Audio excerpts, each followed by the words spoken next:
Good morning, good afternoon, good evening from South Africa.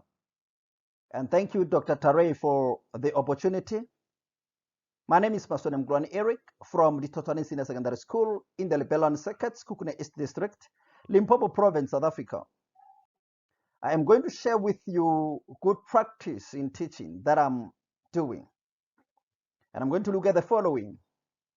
Teaching and learning strategies used to identify learner strengths and weaknesses, future-focused education, contribution to curricular and extracurricular activities, and how I address social justice issues. Teaching and learning strategies used to identify learner strengths and weaknesses. I am using baseline assessment strategy, wherein I give learners simple tests at the beginning of the year. The idea is to tap into their prior knowledge. And this helps to understand learners' needs and potential. And as such, I'm able to measure individual strengths and weaknesses. I'm using pre-assessment strategy as a tool, as a method, wherein I give unit pre-test, a diagnostic questionnaire to check the gaps, and this helps me to provide remediation.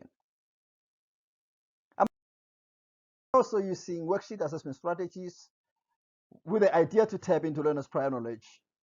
Again, when I use oral assessment activities and for pre-test assessments. Now, I'm also using presentation assessment strategies, especially before the lesson, where I check into learners' prior knowledge to check if the learners understand and understood what I taught them yesterday or in the previous lesson. And after the lesson, I normally give learners time and opportunity to make presentations so that I'll be able to check if they really understood what I was teaching them or not. Now, these are the skills that learners acquire when they are involved. They generate leadership skills, they develop positive attitude and behavior, they develop better communication skills and critical thinking skills. Now, these are learner-centered teaching techniques that I'm using. I'm using STEM project, and with the idea to generate problem-solving skills and critical thinking skills.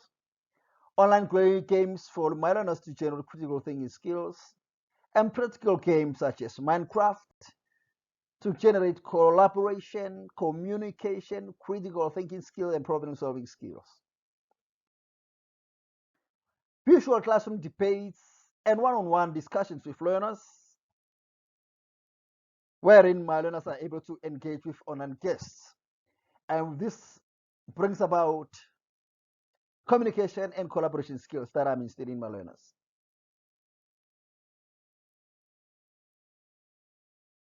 Now, communication and collaboration for discovery-based learning. We are collaborating outside the four walls of the classroom through Skype, through Google Meet, through Zoom, and others. Now, keeping balance between curricular needs and different teaching styles. And there are those who learn virtually, and there are those who learn through doing. For those who learn through doing, I'm using verbal learning style, where learners are making presentations to their peers in the classroom.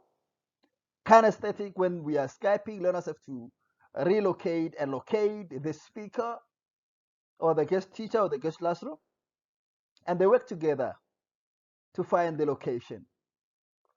Social learning style, where my learners are dramatizing, I'm using drama as a tool for my learners to be engaged with one another, to communicate, to collaborate, and this brings about better understanding and better interpretation of the content. Those who learn visually, I'm using visual learning style and oral learning style through integration of videos in the classroom because my learners are in rural areas where resources are scarce, and I make sure that I download videos for my learners not to be disadvantaged. I'm using visual learning style for pictures, especially when I teach visual literacies, so that my learners will be able to understand and interpret content visually. Ways of teaching that impact on the community beyond the classroom. I'm using gardening project to teach about food security. I'm using Skype, where my learners are collaborating with teachers and classrooms from other countries in the world. And I'm using projects for cleaning the school yard, where my learners are involved, to keep our environment clean. And I'm teaching my learners to be able to practice empathy. When they interact with different races from different countries in the world, they generate empathy. I'm also developing self-management skills through awarding learners with trophies, and this is what I'm doing through my efforts, where I buy trophies and award learners. And I'm also building learning happy through spelling bee competitions, where my learners are able to regenerate themselves, generate the context, generate vocabulary, and be able to interpret it. And as such, I give them awards so that they'll be able to develop this learning habit, to be confident in what they're doing every day. Now, I'm using media for teaching and learning, wherein I'm invited in different organizations to spread the gospel of education, such as the one in Skukuni FM, although there are many, such as the SAPC, South African Broadcasting Corporation, Tubela FM, and such as Siponi and other newspapers across the country and the world. I'm using educational tours and career guidance for career exhibitions. I'm using virtual trips, online career guidance programs, using augmented apps to travel in different places. I'm also using permaculture model, where I've created garden wherein I am planting a tree. I'm using the Arbor Day for planting trees at school. I buy this using my own resources. And with the greening project, I've adopted this from Mepudira Opala, especially on the repurpose of tires. Because in South Africa, when people are picketing, they are using tires to burn the roads, burn everything. And in the 80s, during apartheid South Africa, people were using tires to neglect others, to burn people alive.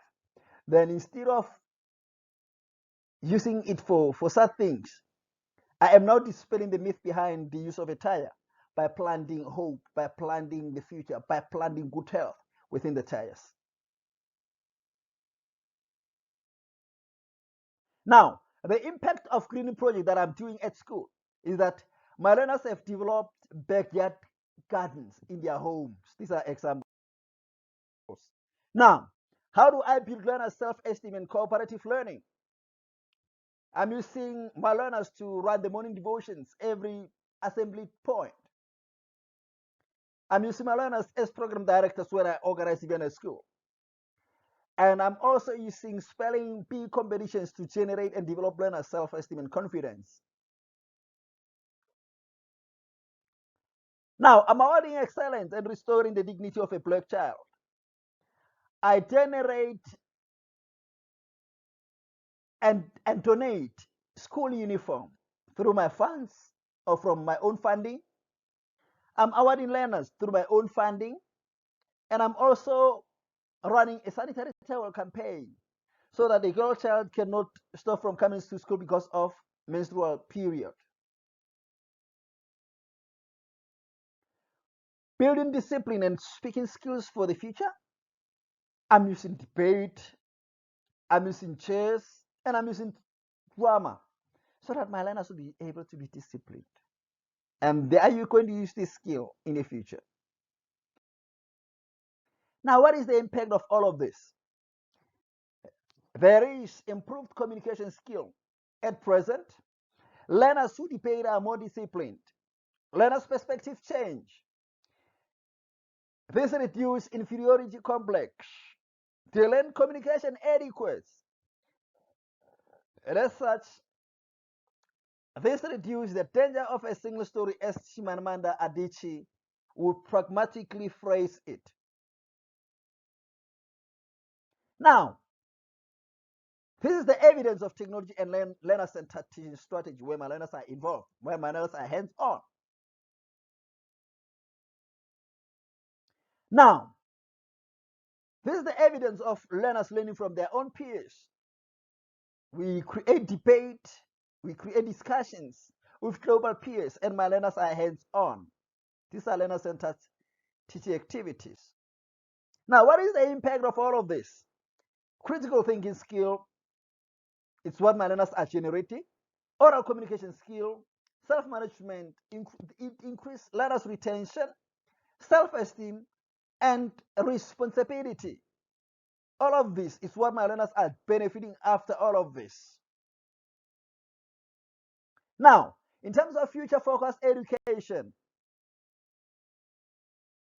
the fourth industrial revolution, the 4IR skills and competencies in my teaching to prepare the learners for the future.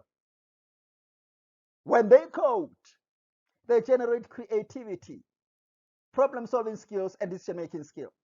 They generate cutting edges of technology, as this is evidence on the pictures. Now, when we do STEAM projects, science, technology, engineering, and arts and mathematics, they generate and develop critical thinking skill. When we Zoom, they develop collaboration and communication skill. And through visual field trips and Mystery Scribe, they develop problem-solving skills and decision-making skills. And as such, they collaborate because they have to locate a speaker's location. Now, contribution to core and extracurricular activities in the school community. Now, what are curricular activities and extracurricular activities that I'm using for holistic development of a learner? Remember that I'm leading by example as a soccer coach. I'm a soccer coach, and I involve colleagues in selecting the best players. I'm not doing this alone. I have to make sure that I involve my colleagues as well. As a fitness trainer, I train my learners almost every day at school and at home with the intention to develop good health and well-being, the sustainable development goal number 3. Now, I'm also donating sanitary towels to learners as I am running a campaign wherein I involve learners and colleagues as well. Now, in terms of the greening project that I'm running, the idea is to make sure that I promote food security. Learners will be able to develop the skill of doing it for themselves. In terms of music and dance, my learners will become superstars in the future, and as they express their talent from now, and this will unleash their talent, their potential in becoming good dancers. Now, in terms of poetry and debate, I'm developing communication skills, critical thinking skills, and as a fitness trainer, I am promoting good health and well-being amongst my learners.